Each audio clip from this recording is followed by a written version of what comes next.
पुण्याचं विमानतळ इथून 50 किलोमीटर आहे. ज्याला फिरायची हौस आहे त्याला 40 आहे का 36 किलोमीटर. 36 किलोमीटर काय बस स्टँड आहे का? 36 किलोमीटर विमानतळ बांधायचं इथं तिथं.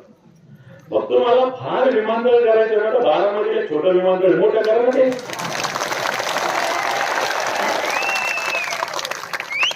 चूक आहे का बरोबर आहे?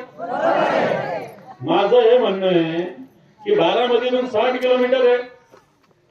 फार सरकारला हौस आहे तर बारामतीच्या एअरपोर्टचं एक्सपान्शन करा आणि तिथून मोठं एअरपोर्ट करावं लागतंच. तुम्हाला रोज जावं लागतं, पळावं लागतं, जावं लागतं, गद्दारी करावं लागते, इकडे जावं लागतं, तिकडे जावं लागतं. तुम्हाला लागतं इकडे जायला विमान धुंडावं लागतं, तिकडे पळावं लागतं, गुपचूप अमित शहाला भेटावं लागतं, गुपचूप नरेंद्र मोदीला भेटावं लागतं. करा त्यातून मोठं.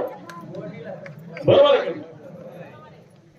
आणि म्हणून माझं सरकारला सजेशन राहणार आहे की बारामतीचं विमानाचं विस्तारीकरण करा. पुरंदरला विमानाची गरज नाही. पुरंदर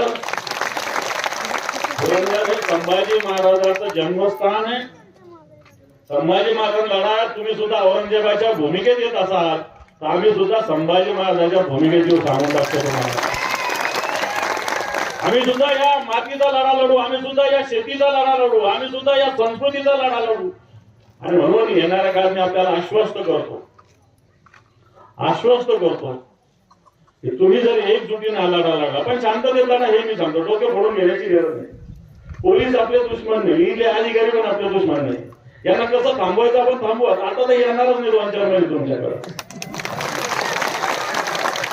हे तुमच्याकडे 2-4 महिने येणारच नाही. तेवढ्या देश विदेशातील प्रत्येक घडामोडींचे लाईव्ह अपडेट मिळवण्यासाठी आता साम टीव्हीच्या सर्व सोशल मीडिया प्लॅटफॉर्मला लाईक, फॉलो आणि सबस्क्राईब करा. तसंच सर्व नोटिफिकेशनसाठी बेल आयकॉन प्रेस करायला विसरू नका.